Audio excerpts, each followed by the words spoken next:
Hello and welcome to this session of Voidheart Symphony. This is a PBTA game of quote unquote psychic rebellion in the shadows of the city. And we are in our first sort of mystery, our first investigation against the first vassal. And last time there was quite a bit of progress made on that score. We'll talk about what that implies for where the characters are this week. My name is Lowell, pronouns he, him, and this session is part of the Gauntlet Gaming Calendar.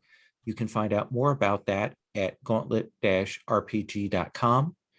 That has details on everything that we do, has links to our podcast network, to the video archive for the various Gauntlet games, and so much more.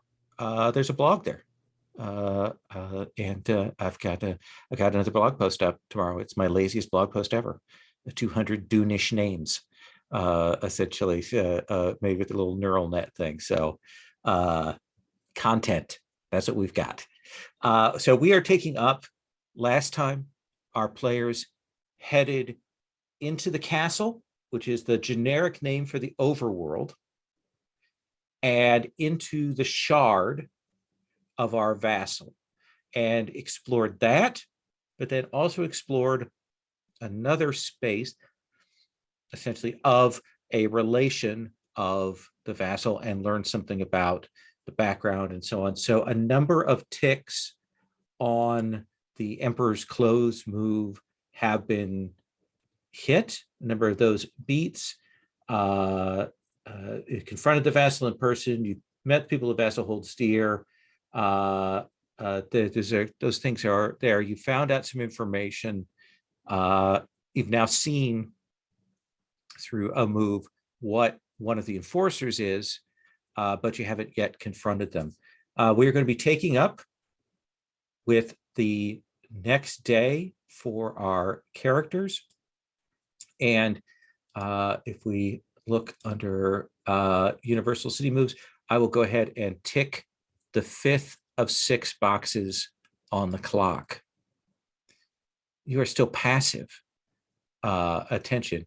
Once we get to alert, then each day you will have to mark one of your gauges at the start of the day. Sherry's expression says it all. That seems easy. So why don't we do maybe a little bit of a sort of post-castle chance for the group to talk and strategize about what the next steps are, where you need to go, what you need to do.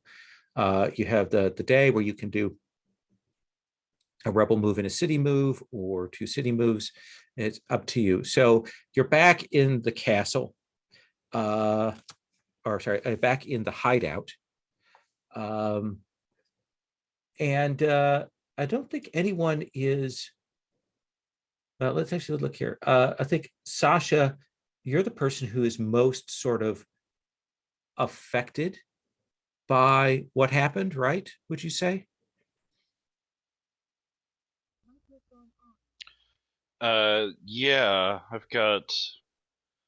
because I've got 2 conditions and also I've got several covenants that are, pulled on, faded, need work.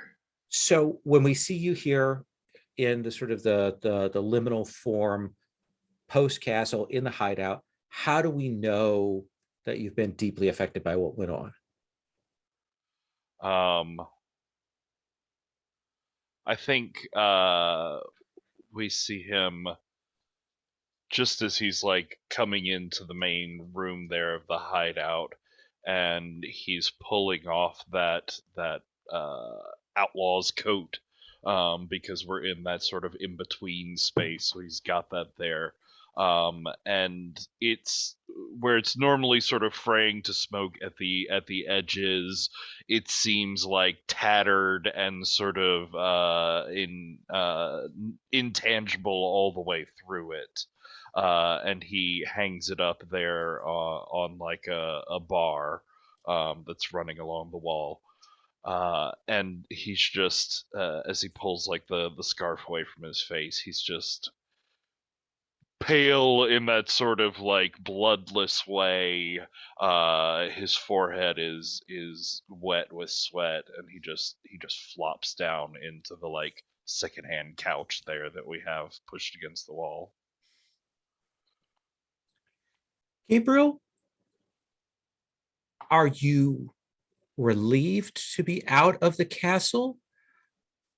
Were you pleased to be back as deep as you were into it? I mean, you are always kind of connected to that, and I suspect in your sleep you go there, but to be there in this way with Charlotte, like what effect did that have on you? Being there felt like going back home, and I'm not happy about that.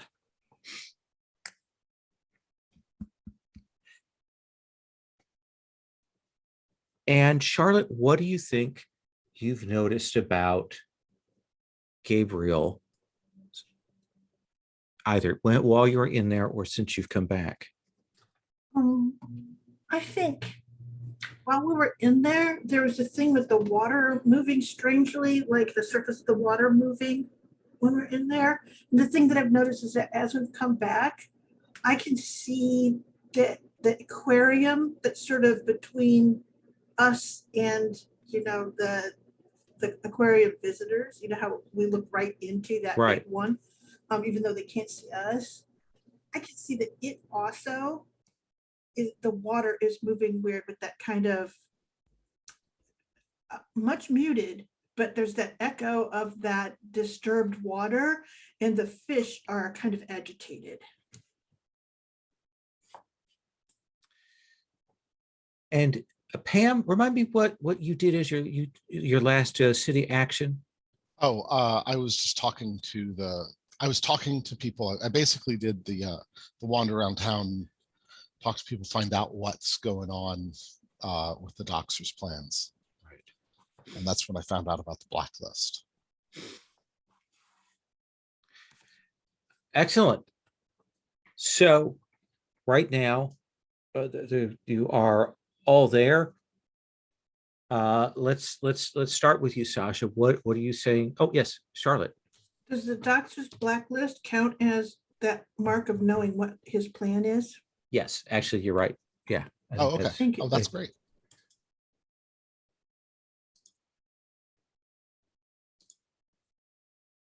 So we'll mark that. So you have 3 of the 6 things marked there under Emperor's New Clothes. So let's mechanically take a pause here and say, what does that mean? So what it means is you could, at this point, go to the castle, make the move to try and locate the heart of it, to confront them. And at that point, you would roll, since you have 3 of those marked, you roll 3 dice. So effectively, you're rolling with advantage. And on a hit, you would render them vulnerable. On a 10 plus, you would also get some things to go with that. You would get some additional benefits on that. So it's about being able to start and fight them. If you miss on that one, you're going to shake it and they're going to be vulnerable, but they are going to have some bonuses to their trial against you. So this is a mechanical side of things. So you don't need to get all 6, but certainly 3 is good. 4 would be better, given how much the roller hates you. Yeah. And each question is an extra die, right? Absolutely. So we're rolling like 4 or 5 or 6 and taking the best 2. Yep. Gotcha.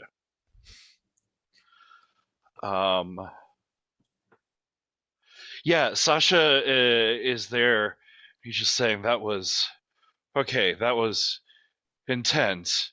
Usually try to stay out of people's line of view and line of fist and line of foot and boardroom chair. Wow, and so that wasn't even an enforcer. That was his mind is messed up, yeah? What did you see?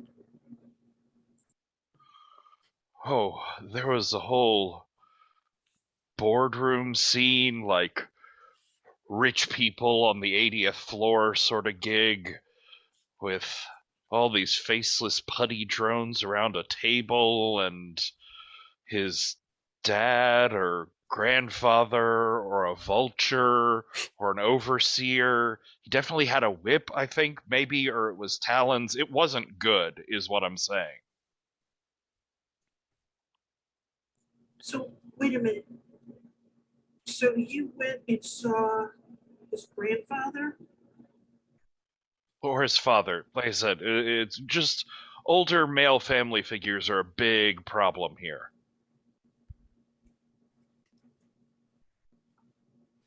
That makes sense because we went and saw Marta.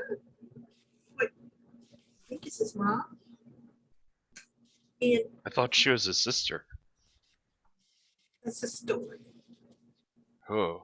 Timing suggests maybe. Anyway, I saw, well, we saw, she turns to Gabriel, Marta's self protection. What is that called? Anyway, I know there's a word for it. They're the piece of them that's in the castle, right? In the shard. Avatar. Avatar. Their avatar was mourning a dead man in a pool. Looked a lot like Russ. Was it Russ or his father? Well, the person who was in there was probably his father. That's who she was mourning because it was an adult, but like more adult, older than Okay. Russ's. So, and clearly he committed suicide or was in some way destroyed. And she said that her father ruins everything. And remember, that's when everything started shaking and all that. So she sort of stops and goes, I mean, you were sort of caught up in some stuff, so I don't know what all you heard. Well, Russ has definitely got some leftover guilt and trauma around the father as well. I get the impression that the senior, what's their last name, Kubiak? Yeah. Kubiak. The senior Kubiak is a bastard, particularly to his family. And when I say that, I don't mean the classic definition of bastard. I mean, he's really unkind, cruel, and manipulative. So he somehow related to this. I don't know if he's a higher power than Russ, if he actually has some power in there, but he feels like he's pushing on things that are in Russ's shard. Or he could have just been enough of a bastard that he's still pushing on his children's minds after he's dead. Well, it's easy to find out if he's dead.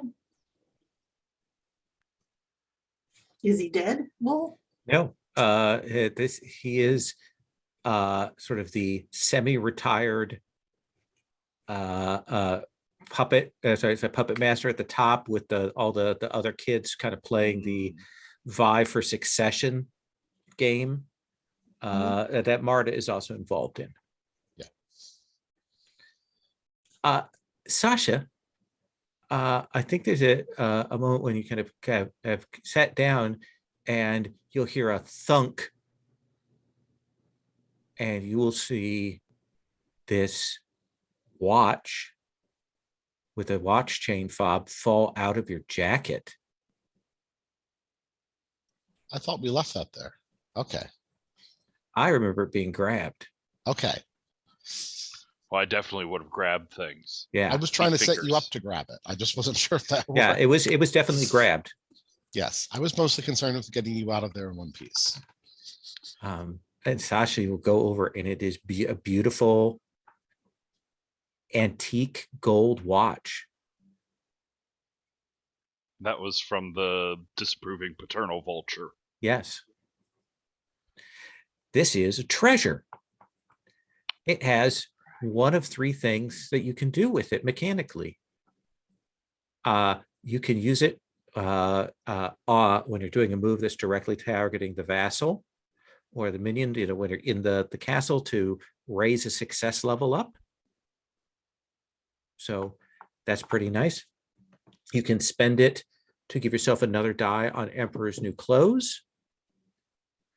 Or, because it's worth money, you can also spend it to pay the cost for any kind of problem for Wolf at the Door. Oh.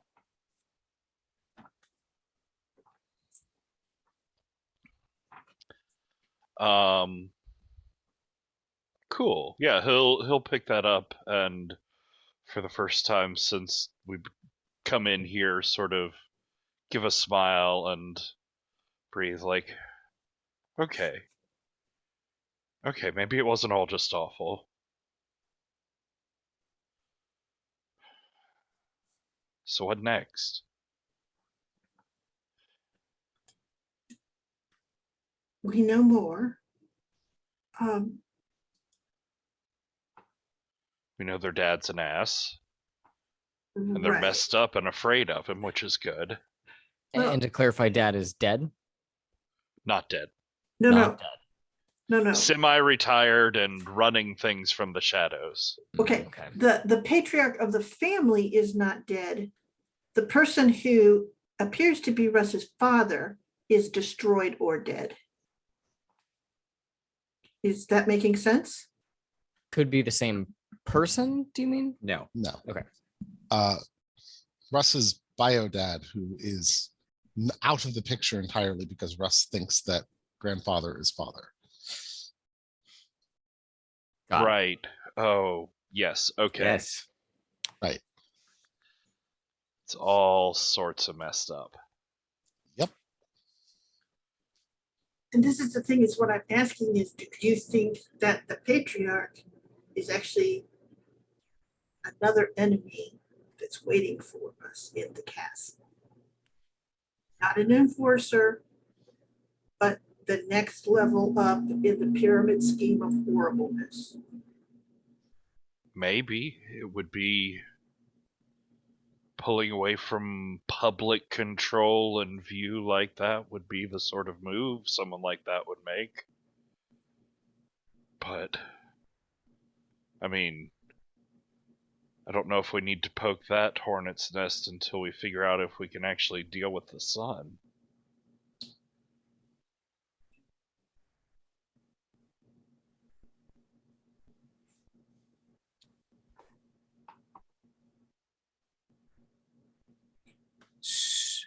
Okay, so do next.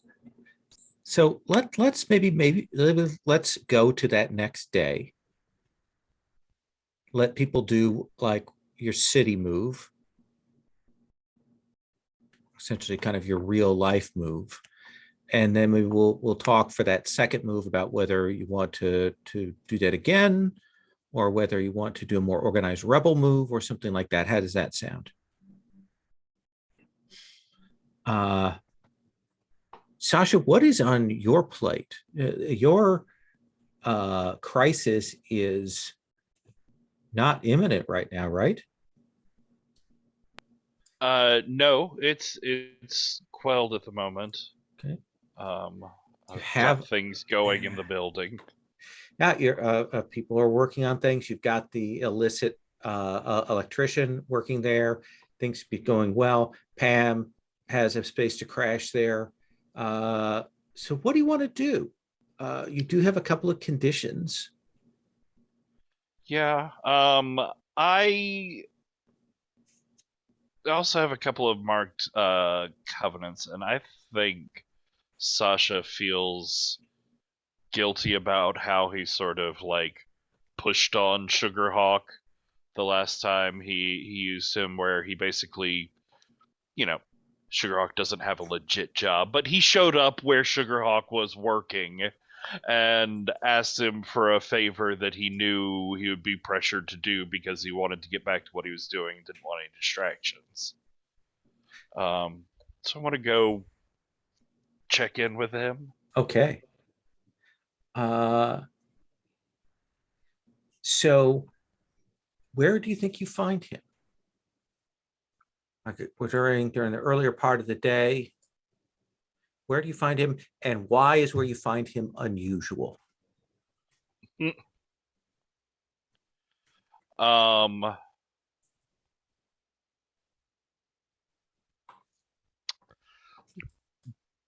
Big multi-story public library sort of place. Or we have a library, don't we? Yeah, do you that have one. it's a air quotes public library, essentially run by the community.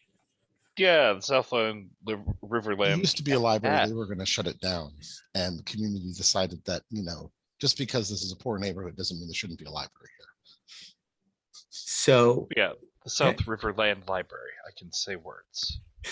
So yeah, you head to there, and where do you find Sugarhawk there? What is he doing? I think he's at the ancient, been moved from room to room, location microfiche machines, looking at old newspaper archives, and I think he's looking through at the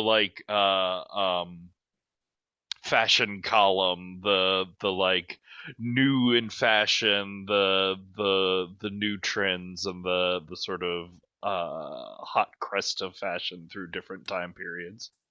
Yeah, I think it's the first time, like when you approach, and he kind of spots you, you see that he very kind of furtively, like, shuts like a sketchbook he has, and kind of tucks that in his messenger bag, and he's like, Sasha.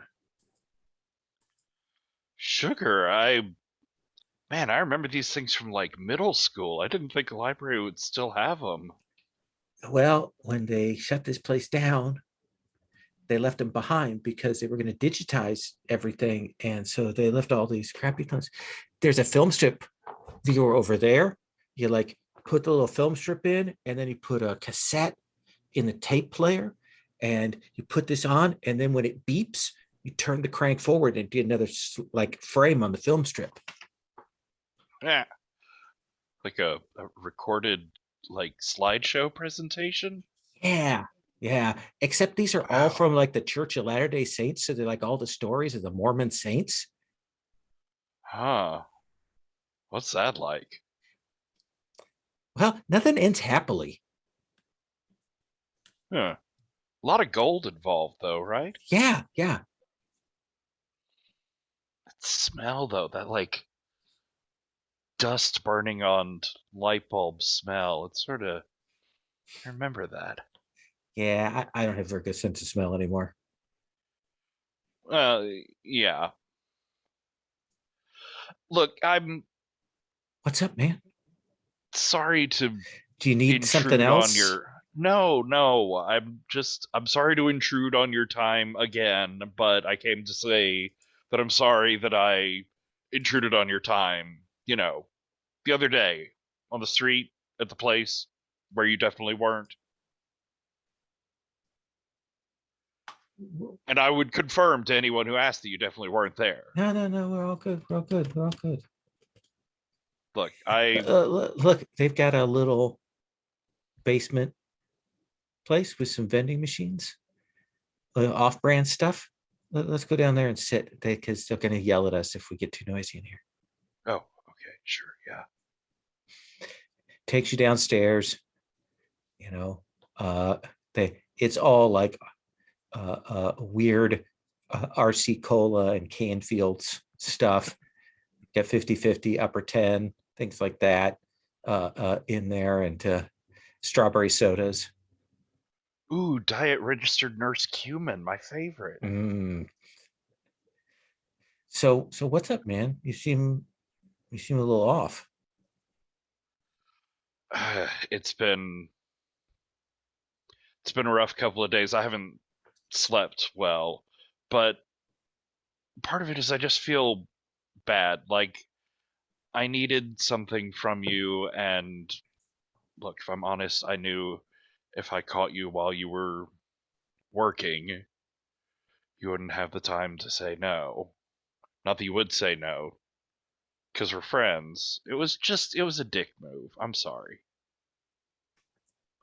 He process it like maybe the first time he realizes that you were kind of being manipulative, and he looks maybe a little disappointed.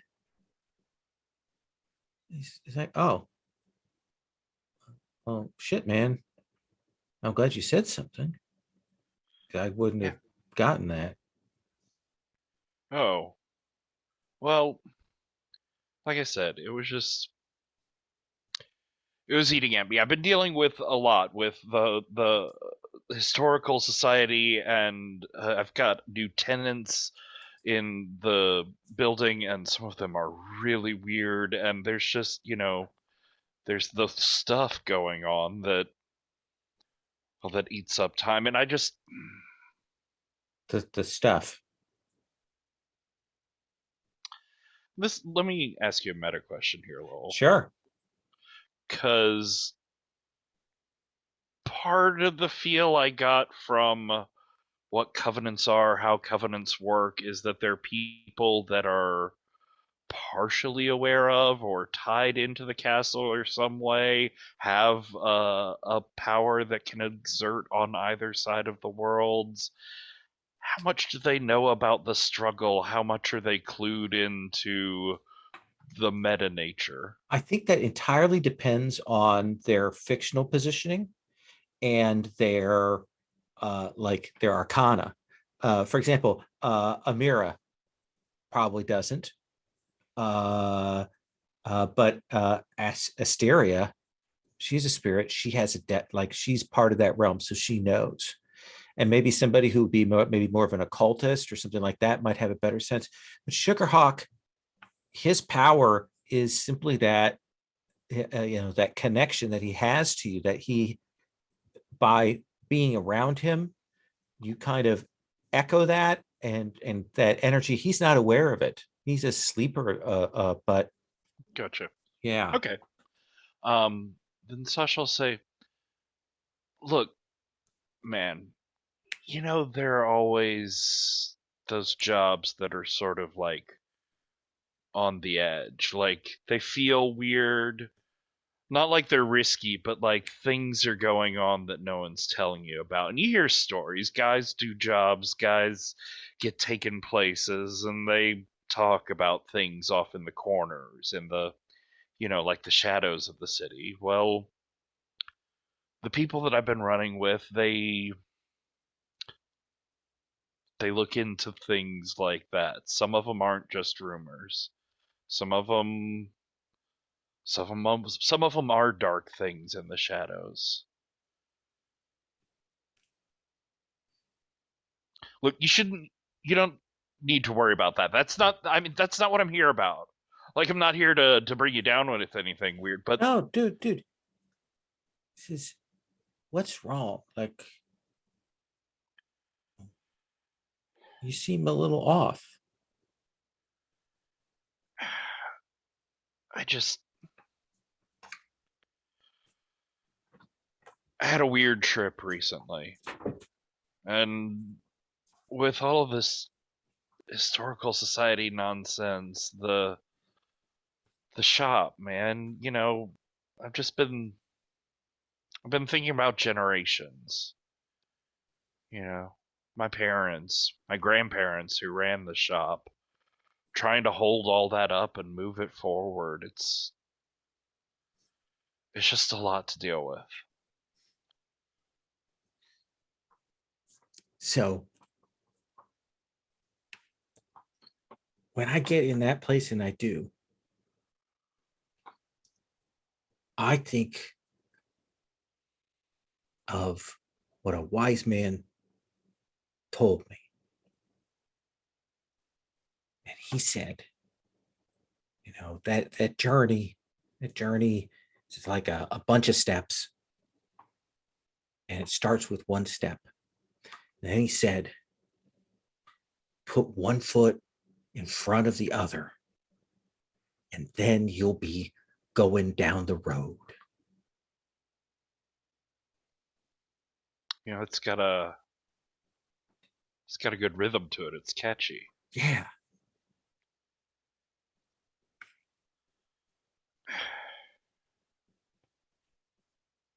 You're right, though. I guess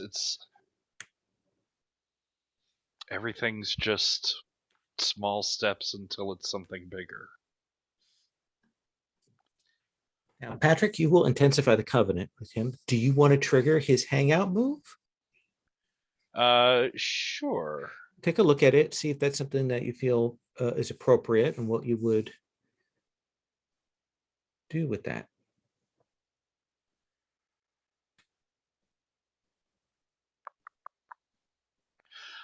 Here, I'll run this by him. Okay. Because it was one of my considerations for what I was going to do with my world rank, and may well be what I do with the next one, which was that erase all traces of a friend's debts or criminal convictions. And I was considering that with Amira, in a way, like trying to maybe call fraud on the like doxing of her and the outing of her as some criminal element. But like I let him know that I have a favor I could pull. They could get someone who's currently really in the spotlight, Amira. All this attention, public, legal, is on her. But I could make all Them. of her record Sugarhawk says them. But I could make it all go away for them. But would that be too much? He says, here is what I know. I know Amira tangentially, and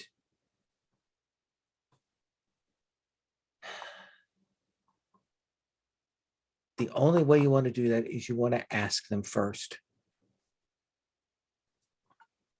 If you do it and don't ask them, that will bother them. That will stick with them. They will not let it go until they figure out what happened. But I'll tell you, if you do go and ask them and offer that to them, they'll ask you to help someone else. It's a catch-33.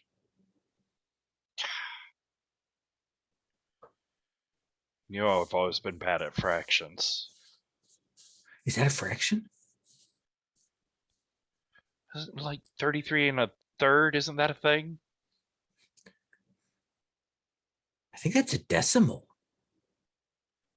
Oh man, see.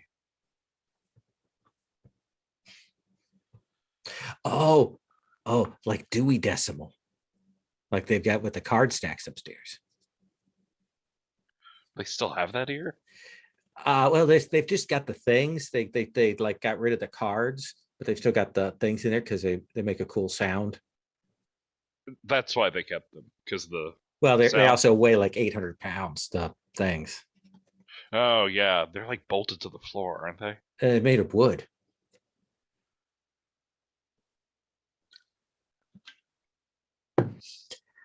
So I think that's a good place for us to cut there. Does that seem like a kind of clear sense of what?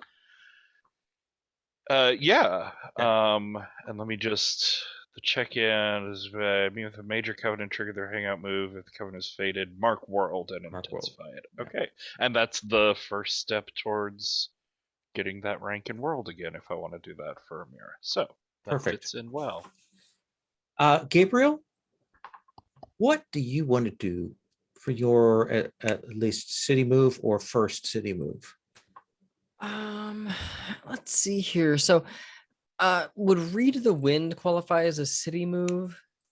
or does it have to be from the city move list specifically? I think read the wind is fine. Okay. You're trying to see things. I think that read the wind is sort of the more accidental stumble into things kind of. Right. Yeah, I think that's probably more fitting for where I'm at right now. Sure. So I'm thinking read the wind, and maybe if we're looking for kind of the set dressing, Mhm. I think that I'm perpetually drawn towards the beach. Anything that is either sky related or water related is something that I find very compelling because it's not here in the world. It's either above or below. And that's very compelling to me because I think the world is uncomfortable. It's because I'm sort of made from the castle. So maybe as the scene sets up, I am poking around like a tide pool. Mhm. And you've got the tide has more or less come in, so it's sort of half submerged, and you have all of these various anemones that are kind of floating about. The whole area just sort of smells like salt water. And I'm looking up at the sky, and it's a cloudy day again. Um, and I'm just kind of trying to figure out what my next move is going to be, following up on the really alarming stuff that happened last night in the castle. I don't know who to talk to about it. I mean, can Charlotte help? I feel like I should be talking to Charlotte, but I don't know. I mean, I'm just sort of sitting there, kind of pensive about everything. All right. And what is it that you would like from the pick there? Let's get maybe a new way that the target is hurting people. Hmm.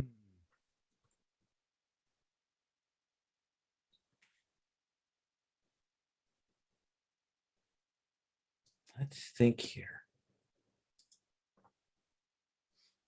Well, we established that they're doxing people. We've established that it's causing employers like they're hearing about people and are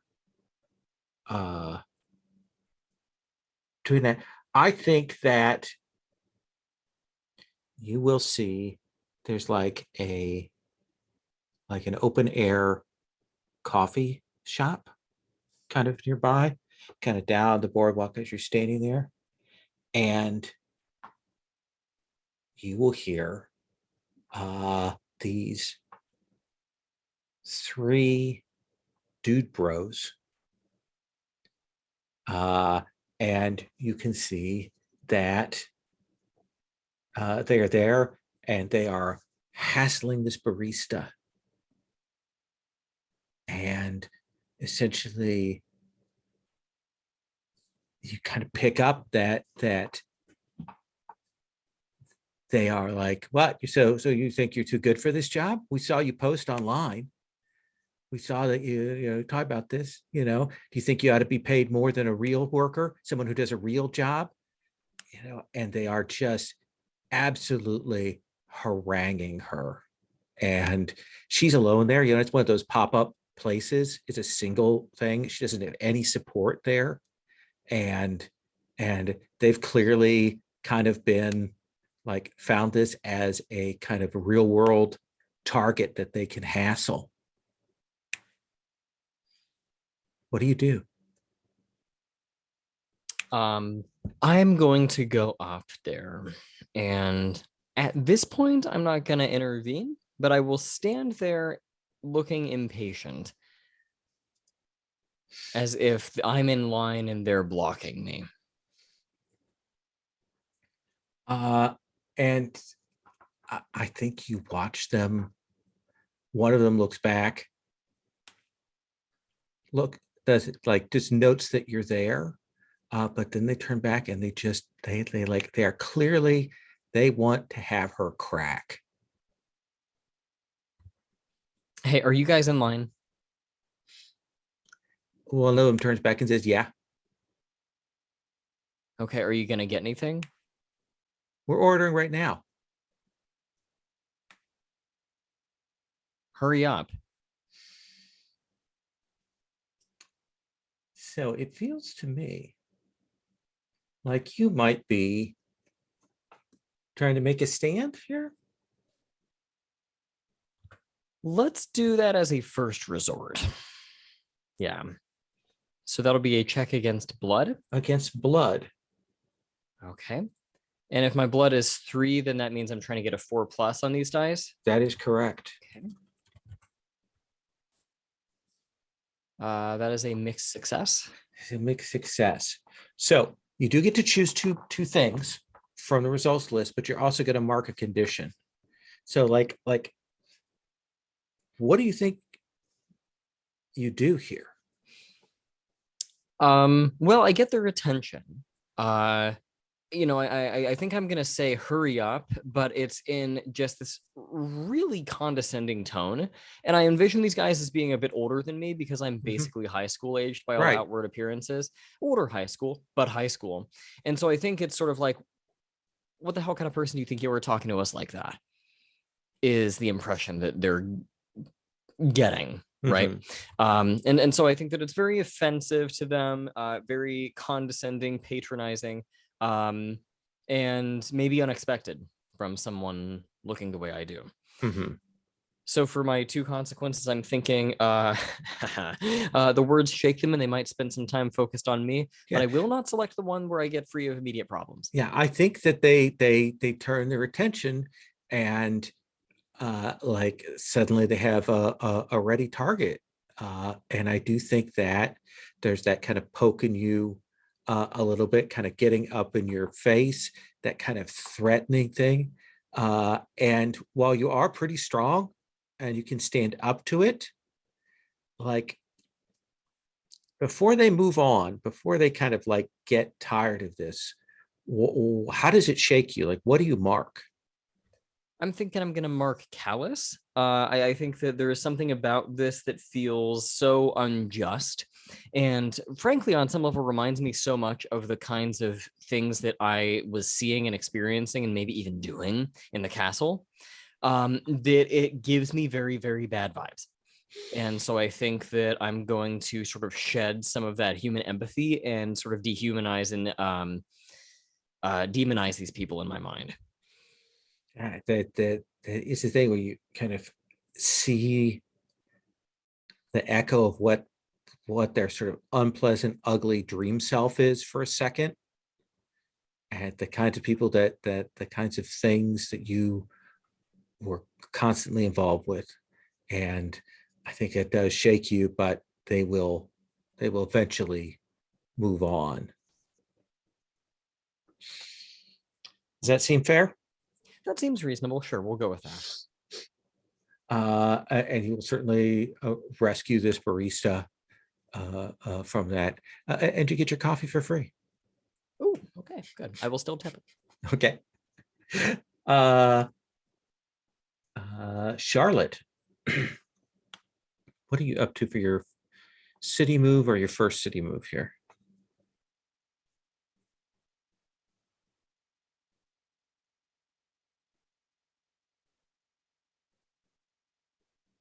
You are muted, Charlotte. There's a lot of things. I'm like in decent shape, so I don't have anything I Yeah. have to pressingly take care of. I think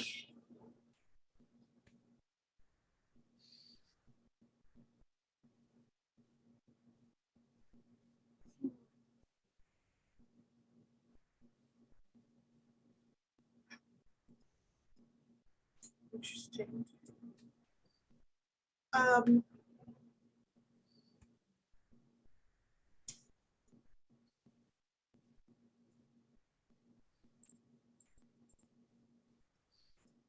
wonder if, like, I created this relationship with Asteria. You've got a couple of interesting moves on that. Yeah, and I was thinking,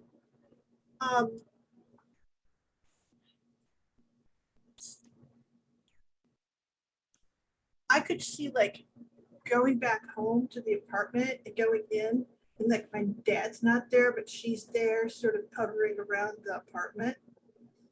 And it's kind of like that thing where my eyes go wide because in some ways I sort of know that she's that she's something weird.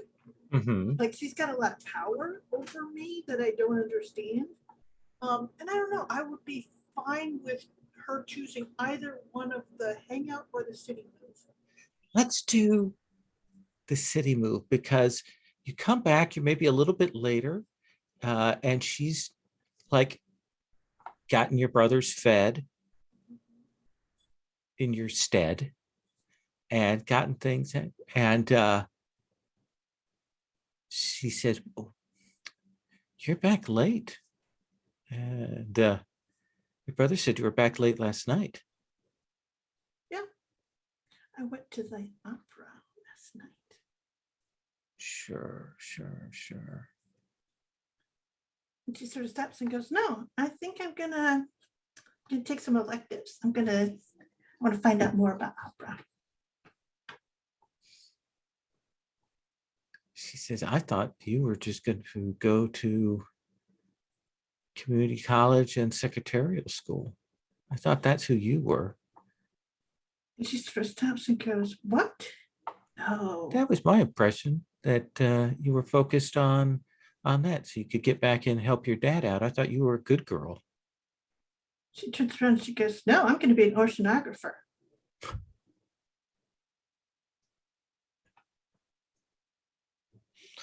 And what made you decide that?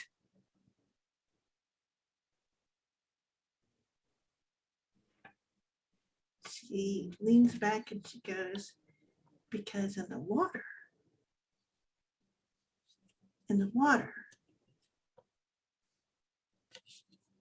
everything moves differently.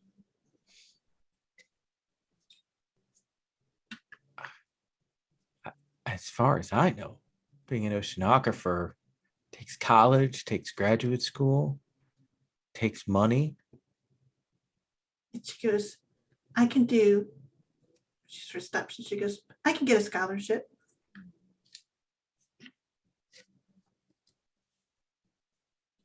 Do you really think people who live in a place like this get to be oceanographers? Yes. Fair enough. Coffee? And she makes a face like, no, I'll have apple juice. And she'll go and help herself. She says, apple juice is just pure sugar. That's right. She goes, and now I'm going to go do my side song. You may remove a tick from fealty. Okay. And this is it. She gets back and she like collapses in her bed with her hands over her face, like, I always make a fool of myself in front of her. Oh! She knows how to push your buttons. Pam, what are you up to? So I'm thinking of heading to the town outside of the town, Okay. as it were. Absolutely. Because I figure there's a lot of people who are likely to be on that blacklist who have to live out there because they can't afford to live in the city proper, in Ocean. I'm trying to remember what we called that. I don't think we had like a name for it. For the moment, we're going to call it Bartertown. Okay. So yeah, so I'm gonna head out there. I'm gonna try to I'm not entirely sure which move this would fall under, but I'm gonna try to go out there and I may know some people already, but just try to sort of if in the very least start warning people about what's about to happen, but also maybe try to get some support, maybe somebody who knows more about the technology side of this. Who might be able to help out. So I don't know if that would fall under a connect or under a read the wind. Interesting. It's sort of up to you. Yeah, whether you think I have a leg up you're on trying this to get some people aware and organized, like aware that there is this person, that it's not just a Yes. few incidents that it's and I think that definitely feels like trying to make the vassal's threat clear Yes. with heat from Connect. I think that you can talk to some people, you go around, you find out some people who've been hit by this, and you start kind of gathering them together until you like get them into the common room. Right. Let's have you roll with heat. All right. So my heat is regrettably a 4. Okay. So, but Do you I have get to roll with anything to- advantage. Yeah. So That's right. because of my previous move from last time. Yep. So yes. And that's the last of those advantage, right? Isn't it? Well, you only get one. You only Okay, get that's fleeting. You only get a fleeting. Oh, advantage just the on- fleeting from to use that information. Yes. Yeah. I'm thinking of another thing that has a couple hold. I apologize. Yes. Yeah, No, okay. that or per question. Yeah. But in this, that move doesn't quite work Alright. that way. Okay. Roll 3 dice. Let's see Yes. how it goes. All right. All right. Look I got a at success. that. So, alrighty. That is much better than I expected. Uh, So it's a strong hit. yeah. So what do you want? As that, do you essentially so you're going to get what you want in the sense that they are going to start talking. They're going to start talking to people who maybe know more about computers. They're going to start spreading that out. You're going to start getting some people like looking. So that organized resistance. That's my That's in primary play. goal. Yeah. Yes, but What do if you want as your secondary? I would probably pick the minor covenant. Okay. I'm assuming I just list that as a. I just Well, we'll list give you that an without- NPC. We'll give you a representative NPC for that. Yes. I will. Let me grab an image minor for you. covenant, so it does not have an arcana yet. That is correct. So I just male or female? well, let's randomize it. Keeps you honest. All right. So female. Okay. Let's. And for the and these also have trans or ambiguous as an option. So Oh, okay. So let's see here. I will grab.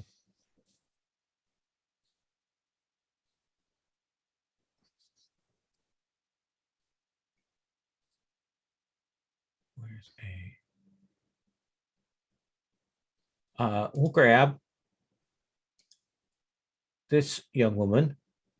Mhm. We'll give her she, her. Mhm. And she is essentially a kind of college student who's from Bartertown, Okay. who has come back and is kind of doing anthropology / social work here. Okay.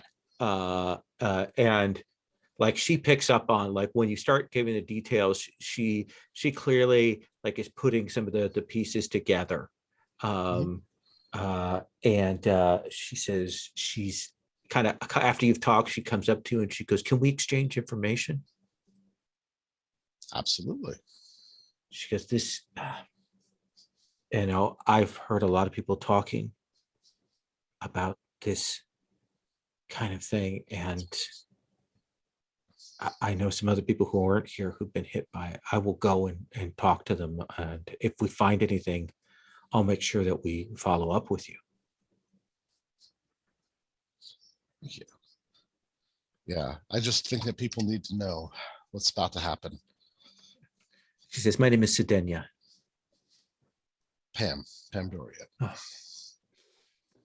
All right, and so you have her as a minor covenant. All right. Do I just list that under the covenants? I just don't. Yeah, that's the way I would do it. Yeah. Okay. Let's take our first break here. Okay. Take 10, and then we'll come back. Mhm.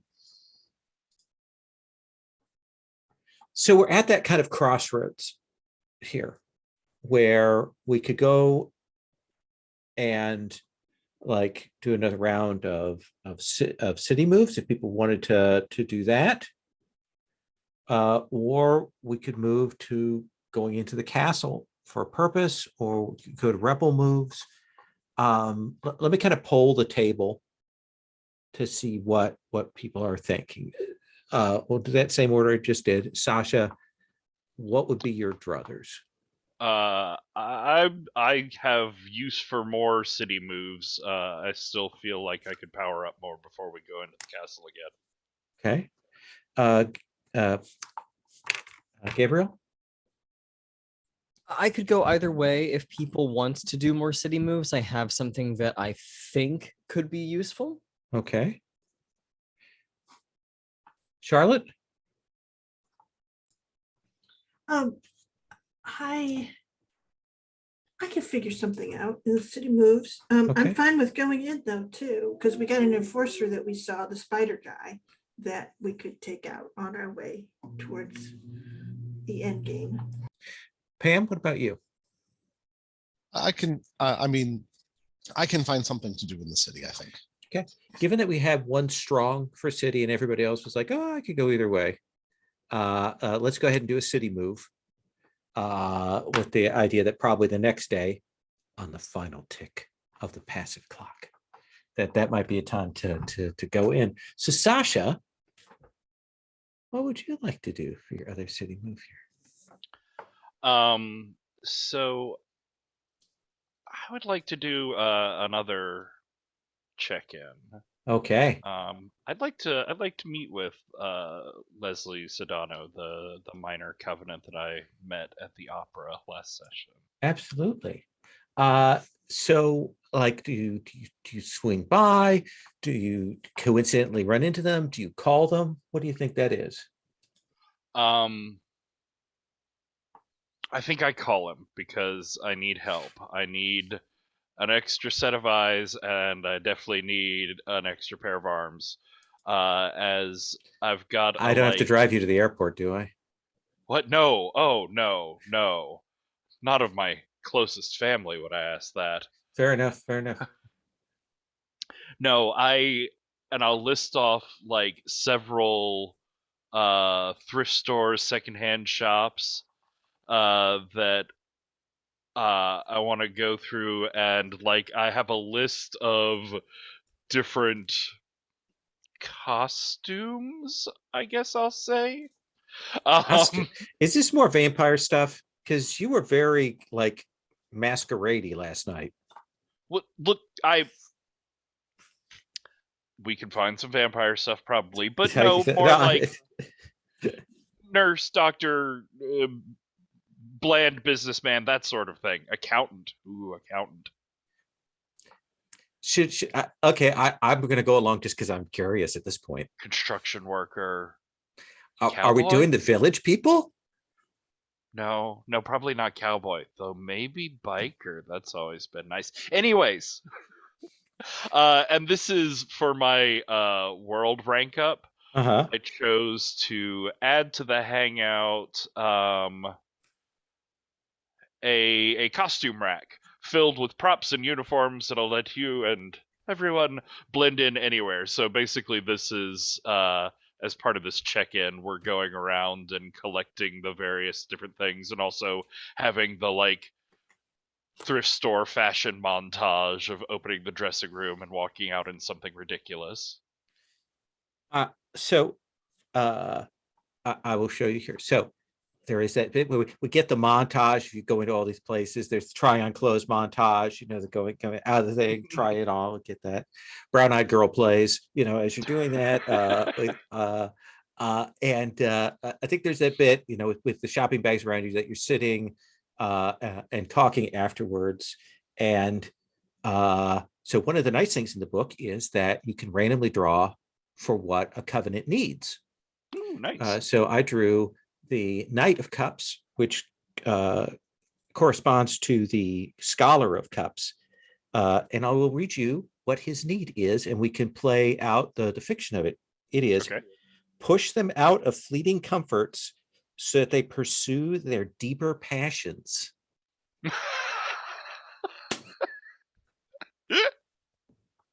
All right. So what do you think that is?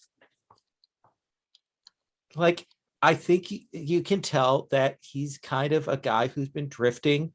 He's, maybe been doing stuff a little shallowly. Like a lot of the things that he talks about, interest, you have the sense are maybe he was interested in it or took it up because other people took it up and he was trying to like find, some kind of connection or something. So I suppose there's two sort of paths there. Sure. One is, we met at the opera, so it could be something to do with the arts, or this may like fit better with the themes of the game. He is a social worker of some kind, so maybe it's like a situation where he got into it with like dreams of helping people and has since got caught up as just part of the bureaucracy and stopped sort of pushing against it. Yeah, he says, yeah, I really thought it would be more useful than it is. Like, and I find myself going home. I mean, I think part of the reason I took this class and all this stuff was to kind of like distract myself from the fact that like I don't think I'm making a fucking difference at all.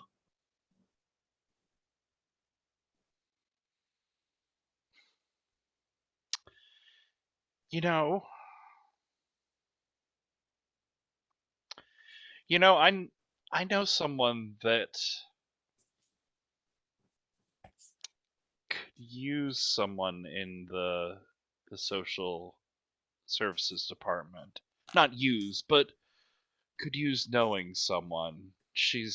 They're they're sort of an intense person. I'll just warn you from the outset, and they have maybe burned a couple of bridges, but I think they're doing the sort of work that you could get interested in. And I'll give him Amira's contact info. Okay. And say, look, if you've got some spare room in your schedule officially, or if you just want to take on projects outside of work, let Amira know that I sent you, and they've got no end of good work that needs doing. That's a lot deeper than I thought you were. I mean, no offense. I mean, I don't mean that like any offense, but I mean, I'm a lot deeper than everybody thinks I am. I'm sorry. I probably, yeah. I think that satisfies the connection. Do you have an idea of Arcana, or do you want me to suggest a couple things? Yeah, random draw or suggest me 2 major arcana. I'll choose between them. I think that Temperance is one, and I think the Gardener is the other one. Gardener is nurturing. And Gardener can like fix your gauges.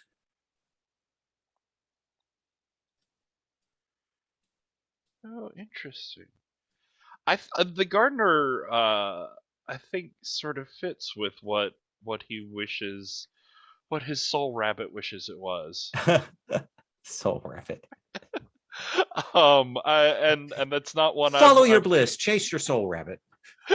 That's not what I've considered before, so I like the sort of spontaneity of it. Yeah, I like fixing gauges too, as Sherry points out. Let me ask you this, because we haven't really seen this on screen. What is the metaphysical thing we see on screen, either in your mind or in your vision or in the magic, that shows us that a bond has been made in Persona, the series, that we see the card come up and there's a voiceover that says there is a bond that has been made. It's very ominous. But like, what's the magical thing we see that we know that there's a connection, and you know that there's a connection made?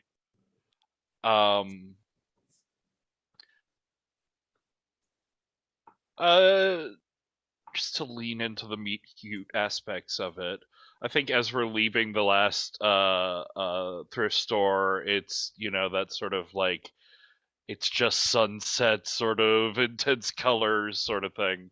And there's flowers growing in the like controlled, well manicured little boxes along the walkway. But one of them that's blooming is foxglove with the long stem and lots of little blossoms coming down off of it. And he'll grab like the top of one and break it off with a couple of blooms and a couple of proto ones and like stick it in a pocket there on Leslie's jacket. Just as a sort of like impulsive thing. But I think the thing that shows there is that, you know, it's a very like fragile flower. They would normally flake off and fall pretty quickly.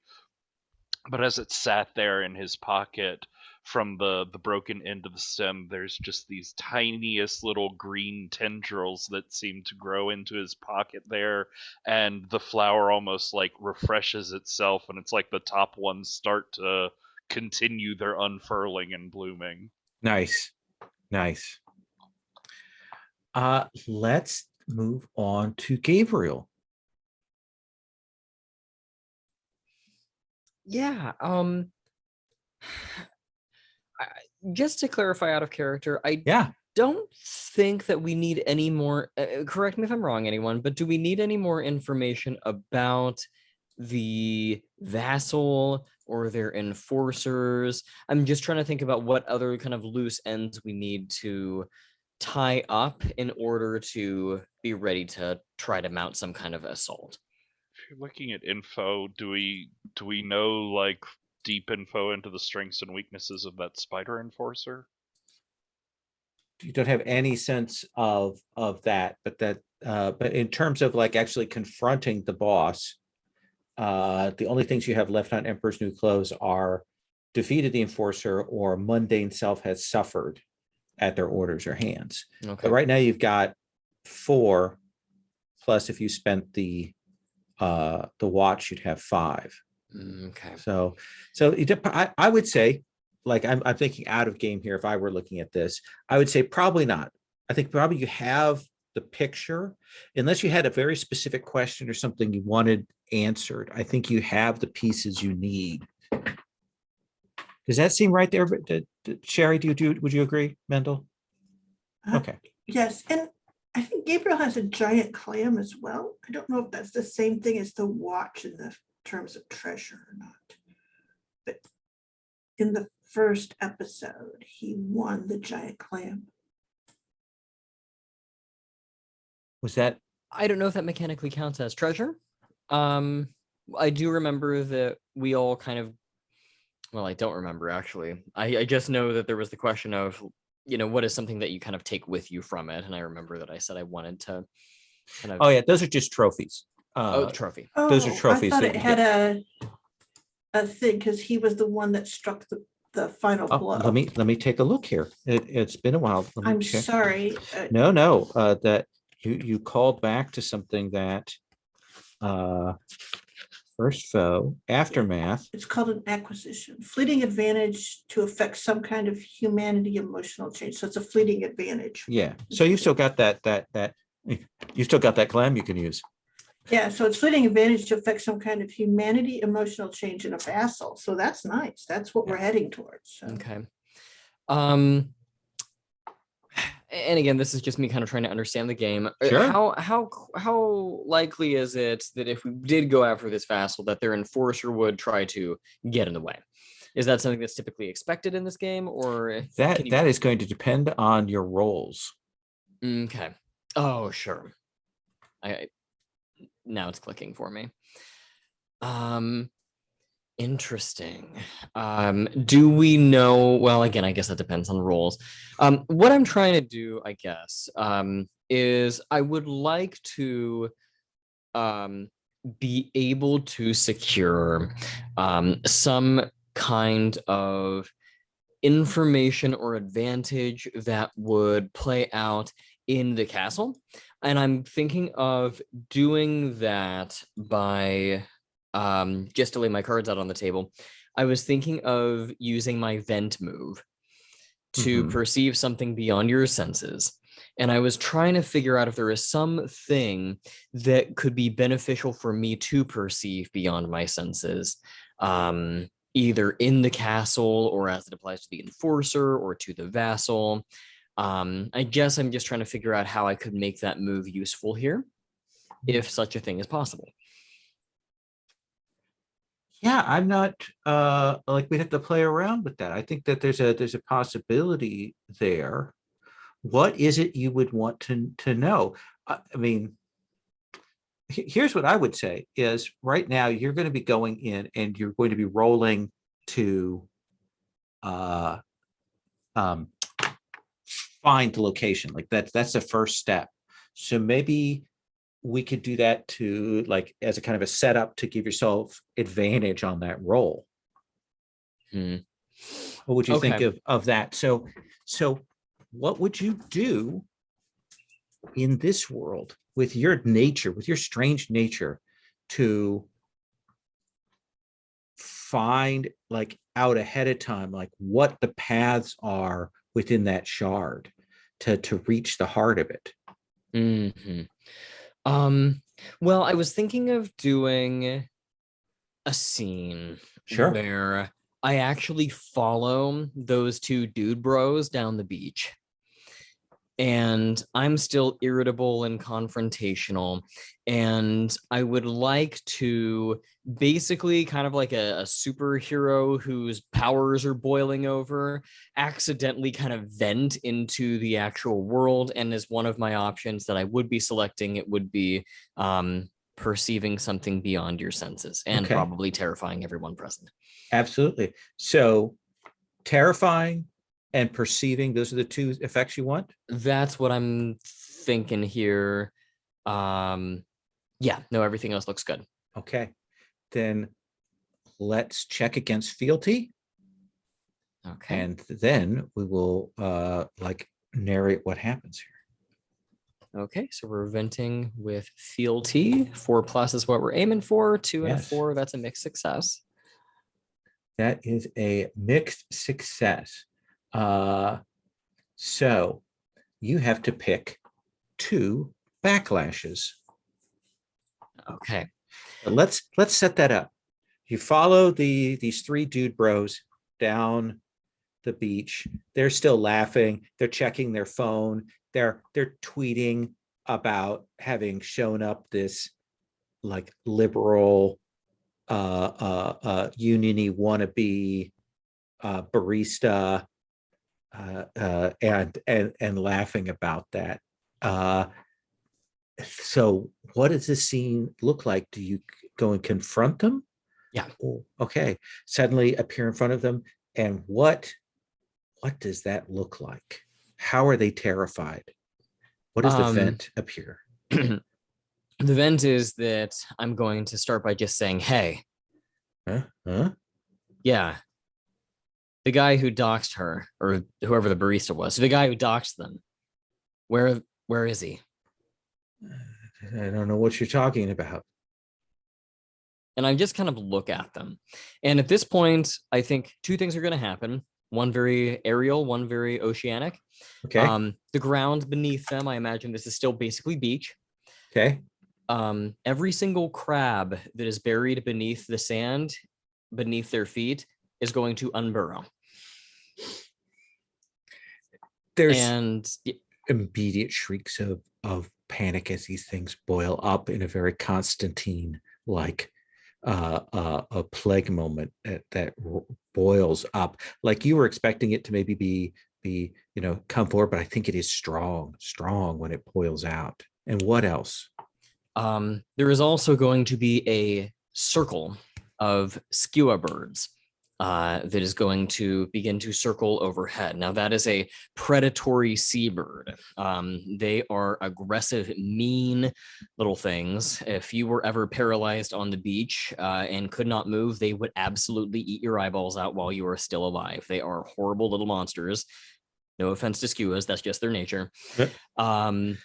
And there's going to be a circle of them in the way that they would circle over a dying or recently deceased corpse. They are essentially treating these things, these people, as if they are already dead, and there may be a feeding frenzy set up to happen.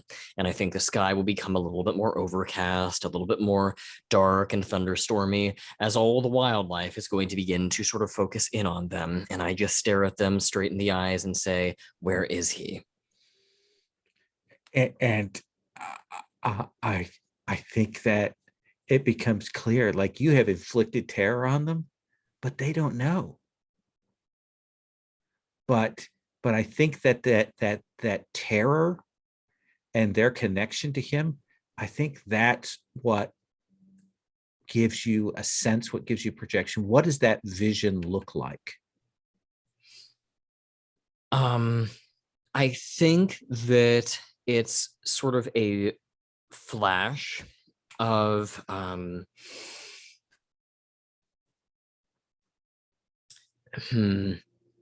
thinking of one of two things, either the room that he's in for the confrontation, or alternatively, the emotion that he is feeling right now. And that emotion, whenever we go on the hunt, is going to serve almost as a compass. It's going to get stronger and stronger in whoever is guiding us as we get closer. So if the emotion is fear, we're going to get more and more scared as we get closer. If it's joy, happy, that kind of thing. That's an idea. I think you will see that, and I think you have a vision of a place that is done in marble, in the most sort of conspicuous kind of, marble, but I think you will realize how cracked and fragile it is. He has this palace. He is in control. He is the emperor of this, but it is more made up of mosaic than it is of solid pieces of marble. And I think you will get, like, we'll see the pass through along the sort of currents of emotion, and we'll see that place. And maybe for a second, we'll see a silhouette of his changed shape, but you know where that is in the shard. You think that you can find your way there now. And when you come to, there's birds harvesting crabs off of the beach, and those three guys are gone. And the crabs, the birds, probably, there's this moment after they've fed quite a bit that they stop and stare at you, and maybe even like bow. One of them comes forward up to your feet, leans towards your foot, and then vomits, then steps back as if to say, I hope that offering is good enough, before it takes off and leaves you with a bird vomit splattered shoe. Can I go ahead and pick the effects? Yeah. For the mixed success? Yeah. Well, given I assumed the animal malice was one of them. Yeah. One of them is going to be that there is an animal with newfound smarts and malice. Yeah. Perfect. And I will also say, let's say that I'm not sure what this refers to exactly, but I like the phrasing, the departing shadow will hunt you on your next delve. What does that do exactly? I think what that means is, as you kind of get that, that this figure that you've kind of like, you've pushed onto them, I think you've pushed away some of their energy, some of their malice through your venting. that kind of shadow, but I do think that there is a huntsman that's out there. Established that already. And I think that they will feel that you are out and around and about. And while it's not a direct crisis, it is something like they are going to be on your steps as a potential consequence when you go into the castle. Does that seem fair? That sounds good to me. Yeah, and that'll give us maybe a chance to describe more what that huntsman looks like if they should pop up full force. Charlotte. Yeah, I think I'm gonna go and get my brother and sister from the sports place after school. And I am going to, because I've looked at the schedule for Victoria School, and there's a track meet tonight, and I say, we're gonna go and see how track works in high school, because, and she sort of will kind of knock her. But you know, what is the name that they know Asteria by? Let's see. Oh, I think Marcy. Yeah. So there's, but Marcy said she was going to do this, and we were going to do this thing. She goes, no, let's go see a track meet, like a real one. I have a friend. Come on. Okay. And we will go to cheer on Victoria at Okay. the school track meet. Essentially, what my thing is I know that I met her, but I don't think that turned her into a minor covenant yet. No, I think she's a minor covenant. Okay, well then I would like to see if I can deepen that by coming to support her. And like not being like, oh, I just used her for opera tickets and that kind of Yeah, stuff. I think we established her as a minor covenant before I understood what minor covenants were, Okay. because we All right. established her as an NPC early on in Okay. that regard. All right, I didn't know. So, but yes, then I would deepen that if possible, or work on deepening that. So let's look at that. So when you meet with a minor covenant, the architect will tell you what pressing need of theirs you can need to read. So let me open my book Okay. and find the page where that is at. It's right after the covenants. There we go, covenant needs. And it is the Ace of Swords. Oh, And the Ace of Swords, the covenant need for Ace is give them clarity about what to do next. interesting. So I'll give you two suggestions. Okay. One is that sort of scholarship, family pressure about being in the arts versus kind of doing the athletic stuff. The other one, of course, is her crush on Gabriel.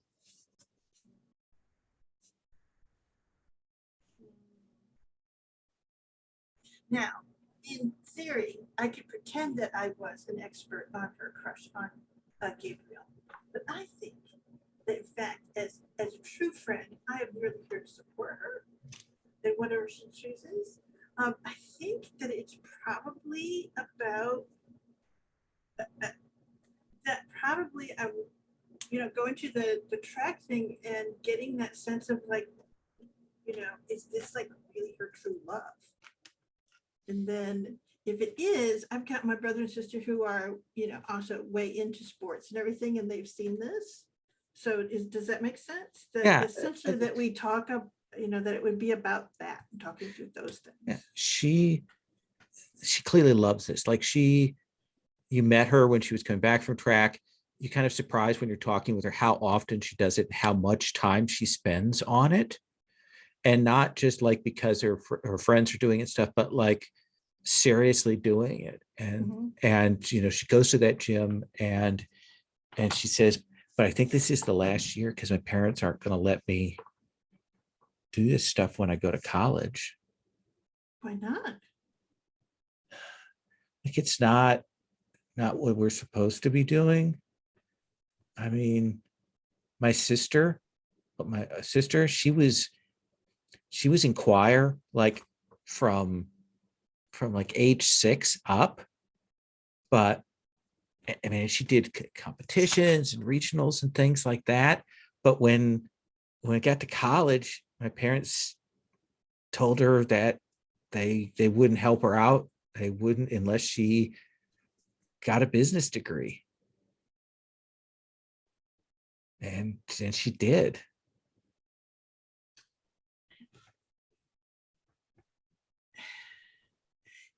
Charlotte goes, I don't understand why you can't run track and do whatever degree it is you want. See, my parents would just say that you can't. I mean, that's split attention. Oh no, you gotta stay healthy. You gotta be your strongest self, right? I mean, you're strong, Victoria.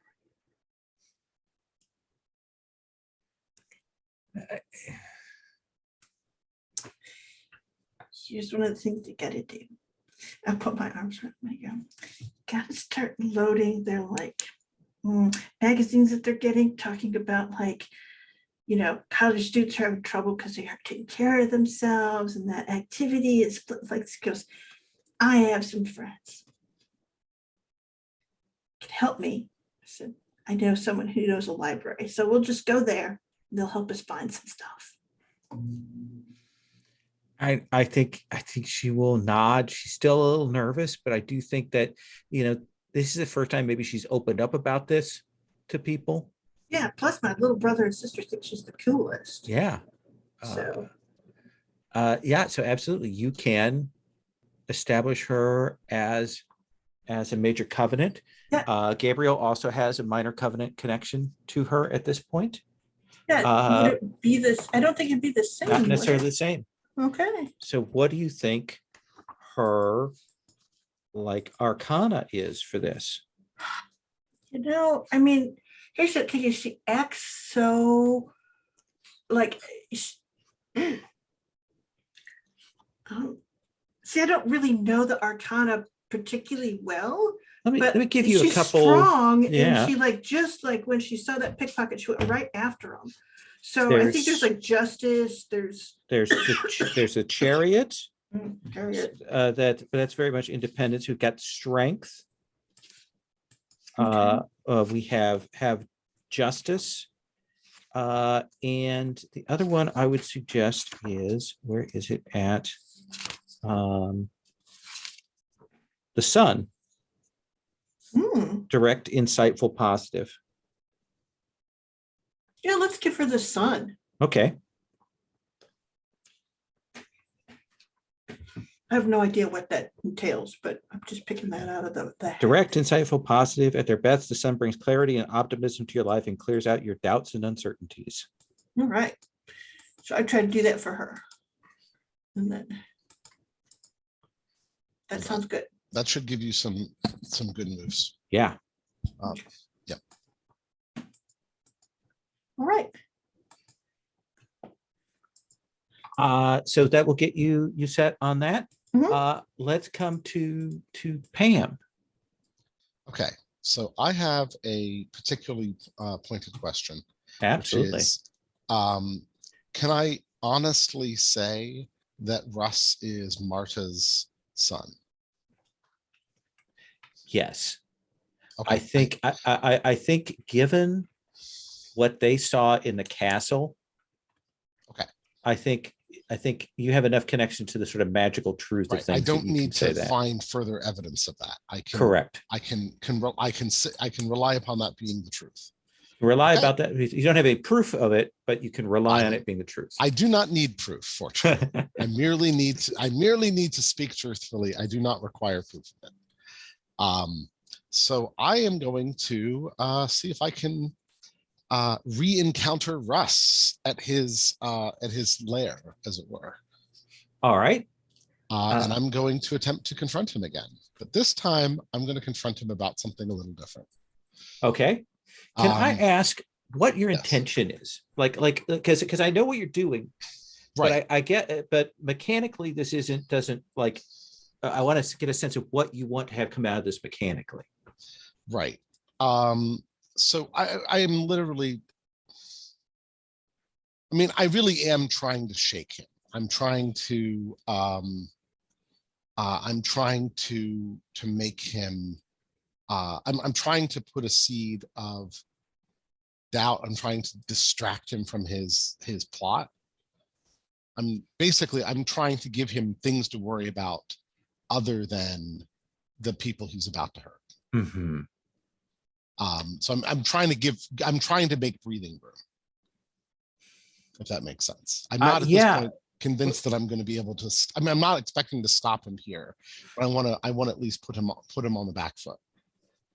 So, but I guess what would we just be establishing that fictionally, or do you think there is like I don't know that there's a move? mechanical like. I guess it is the conceit of this game. The only way to affect someone, to really shock someone, the only way to improve someone emotionally is to hit them in the castle. Yeah. So, but I mean, in the very least, I want to shake him up. I want him to be off. Yeah, I think that's fair. Yeah, and since I can't, because of how the moves are structured, I can't really do the same thing in the castle. I feel like doing this in the city is where I have to do it. Yeah, so. Anything you do in the castle will be magical and metaphorical rather Right. than direct. Yeah, I'm going to use my my crew covenant's city move or city modifier. And what does that do? When you speak truly and honestly to someone, when you make a stand, all present know that you speak the truth. Okay. So we see you show up again at the thing, at the internet cafe. And so what is your lead in before we have you roll blood? Well, so what I'm going to do is I'm just going to walk up to him and go, Russ, for someone who spends all their time finding out secrets about other people, you really don't know the secrets about your own life, do you? I'm just going to lay it out. Let's have you roll blood. All right. Okay. I don't get advantage here, but yeah, I only have to 4 or higher. So here we go. All right. It's a 3. So a 4 or higher is sufficient. So I have a mixed success. Mixed success on there. I will take it. I will mark a condition. And my 2 goals here are my words shake him, and I want him to not. I actually don't want to have any immediate problems. I don't want him to be focused on me. I want him to be thinking about what I said.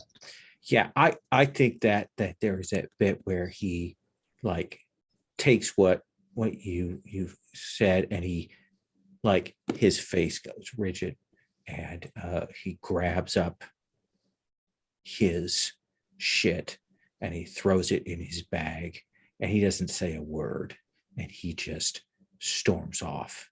And you can almost hear the gears grinding and the thunder rolling in this because he's shaken, because his truth has been shaken about who he thought he was, and any hope he had to maybe do this and inherit, maybe do this and get attention from his grandfather, from the patriarch, is gone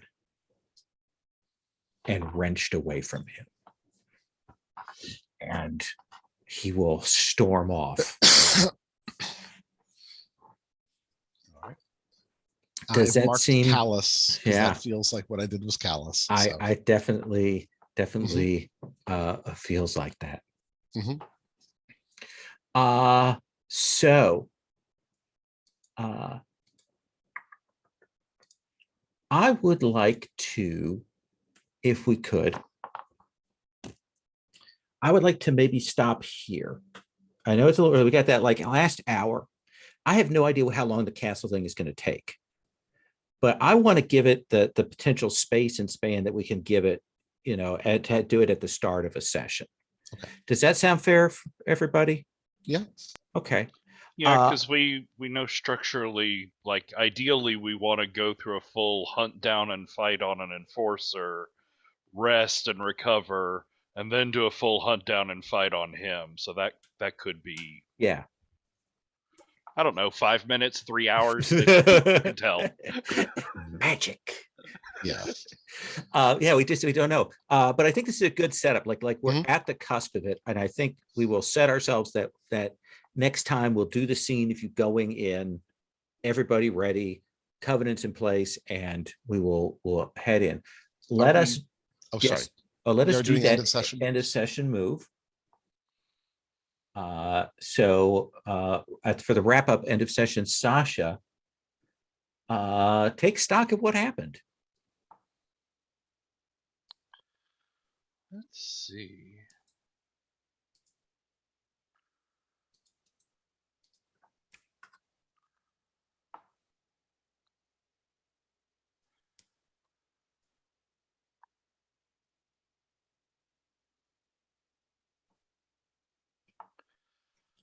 I'm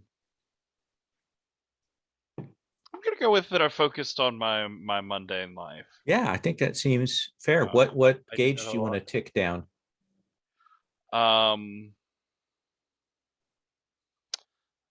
see. So what I cherished about it. I liked getting to know Leslie more. Okay. I think Sasha might have a bit of a crush.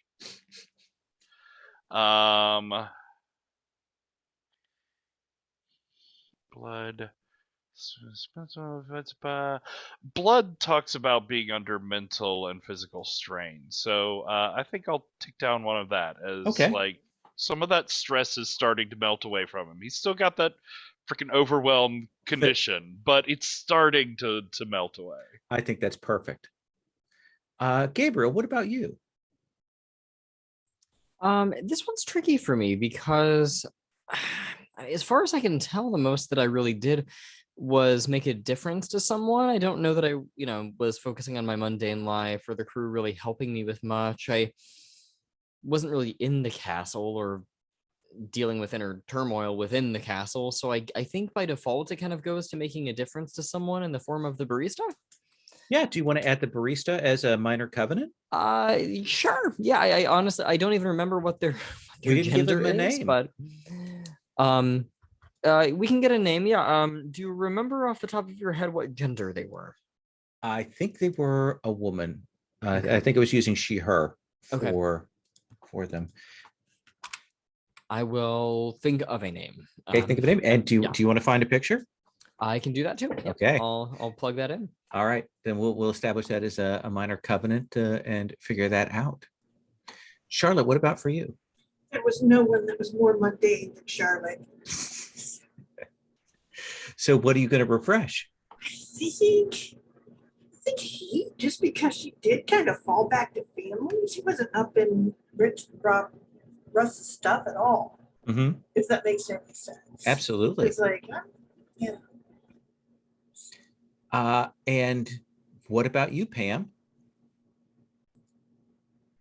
So I've been debating between making a difference for someone or the crew helped me because the crew gave me the information I needed.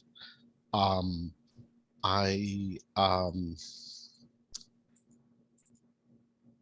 will probably go with I helped with I made a difference to someone, and I'd like to think that I made a difference to Sedenia. Okay. I'm not sure if that changes anything, but I do get to mark world at least. So. Yeah. Since that's a minor covenant, I think to move it to a major, we do. But why don't you do this? If you make it a major covenant, if you take the time to do that, Right. I think it'll start intense, like the double. Oh, okay. Yeah, does that seem like a fair way to handle that? It normally starts faded. So it normally starts, you can't you like double strength a covenant? That would be committing to a Okay. covenant. And that's intensification doesn't play in that domain. Okay. It's more that's yeah, that's as far as I can tell, that's about the only way you can do that is by getting a one of the world advances. Okay. So let's think. It's also an option you can choose at the end of like when you Oh, beat yeah, up a vassal. There's certain ways to do it at the end of game. Okay. In that case, if you're making that choice, there's no role for the thing. I mean, I'm okay if I just mark world. Yeah, I think just have you mark world. I think that that's fine. seems like the mechanical play out of that. All right.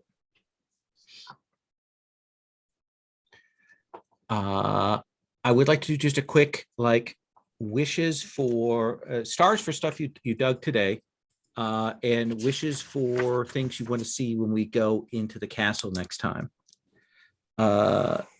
Sasha?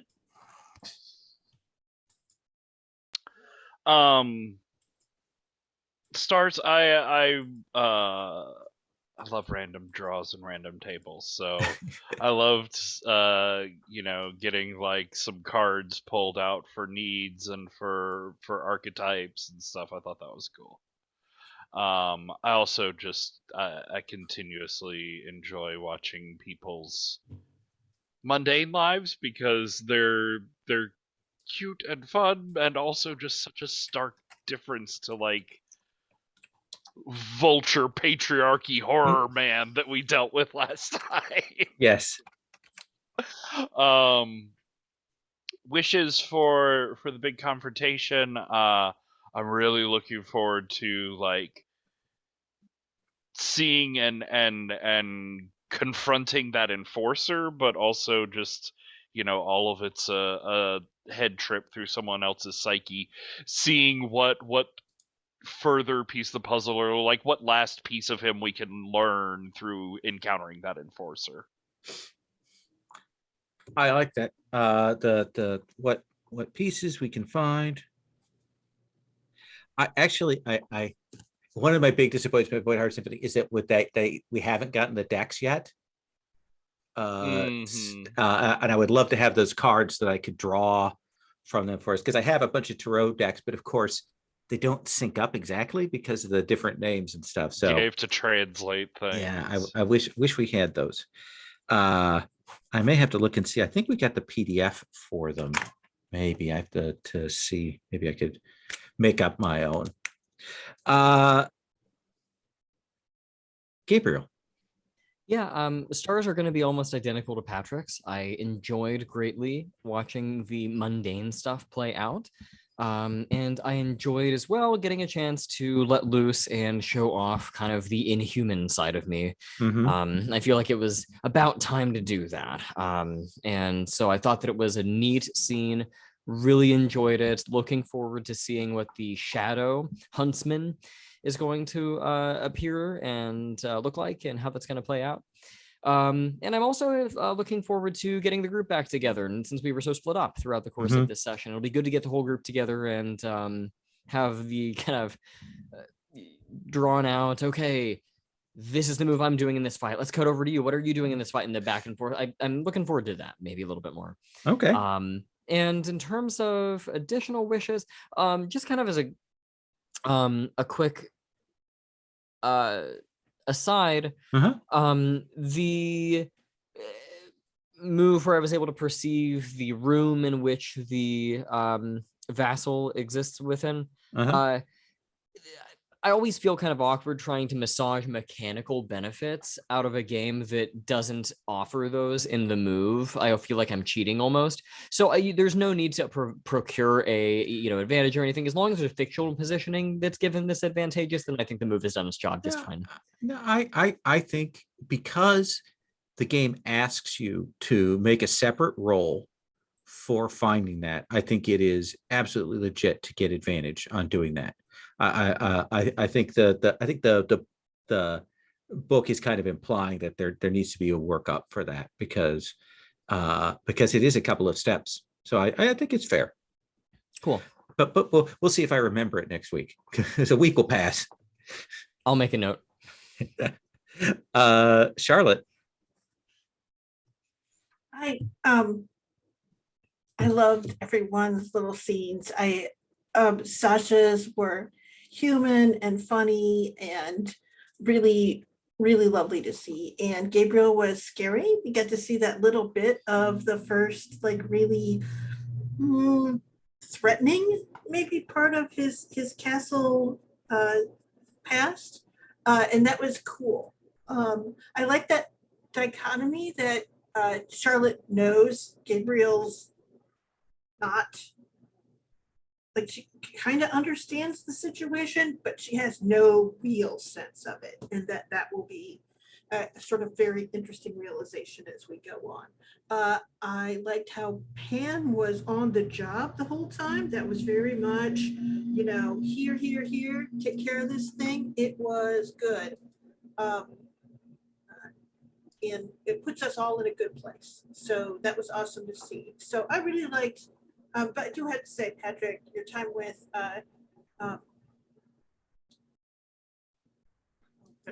Sugarhawk and your time with Sasha or Leslie were really good. And Thank you. I kind of, big fan now of them both.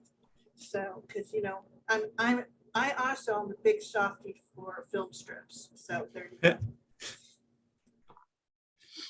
And what I'm looking forward to is actually getting there and in the fight. I'm hoping that we can establish our stylish maneuvers and what we look like so that, even though it's a turn-based game, it's exciting every time we make a move, right? So. Awesome. And Pam. All right. Well, so stars for Charlotte and Victoria. I thought that was a great dynamic there. I really like how that's building up. Stars for Gabriel unleashing the unreal, and I think. Excuse me.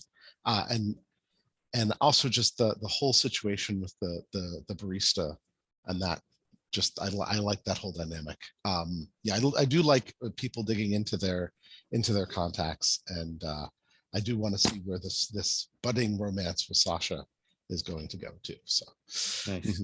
I'm not sure I have much in the way of wishes for next session. I think that in a way, like, since we started the game with a fight, using these rules, that may be interesting, but actually I'm kind of curious about, like, I'm hoping that we don't just go in and immediately drop into the boss fight, because I'm actually kind of interested to do more exploration. Oh yeah, I think that's a fair request. We'll give some time. I'm aware that I will have disadvantage on my first roll with doing so, but I still want to do it. So awesome.